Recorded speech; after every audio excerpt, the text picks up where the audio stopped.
ఏం చేయాలో తెలియట్లేదు. ఇన్నాళ్ళు ఈ ఇంట్లో నాకేం కాదని ధైర్యం ఉండేది. ఇప్పుడు మొదటిసారి భయం వేస్తుంది. నాన్న నన్ను నమ్మకుండా తీసుకెళ్ళినప్పుడు కూడా నా మీద నాకు నమ్మకం ఉండేది. అక్క చేసిన తప్పు నేను చేయనని, ఎవరిని ప్రేమించనని. కానీ ప్రేమించకుండా ఉండడం చాలా కష్టం.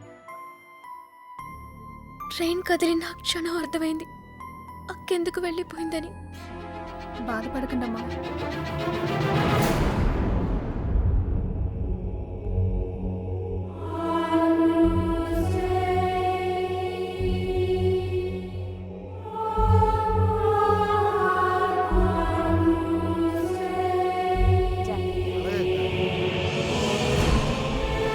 హడావిడిగానే ఉంది, తర్వాత మాట్లాడతలే.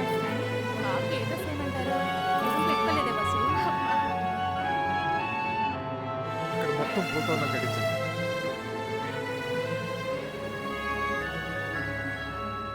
అల్లుడు, సిటీ నుంచి కుర్రోళ్ళు వచ్చారు.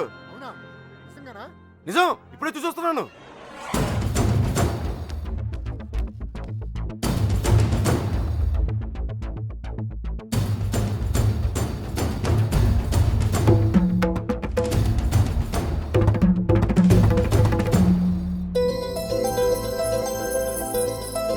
అన్నయ్య, అన్నయ్య, ఎవరు వచ్చారు చూడు.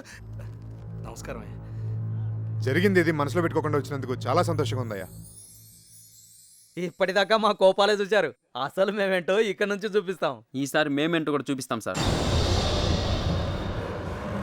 అలా ఉండిపోయి ఉంటానయ్యా, లోపలికి పిలు. వచ్చిన ఏంట్రా ఇలా నుంచో పెట్టావు? రండి లోపలికి తీసుకెళ్ళి వెళ్ళండి. రండి రండి.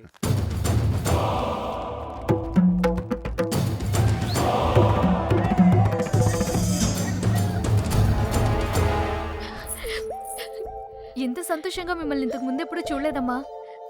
అతను వచ్చేసాడే. ఇంక ఈ పెళ్లి గురించి నాకు భయం లేదు.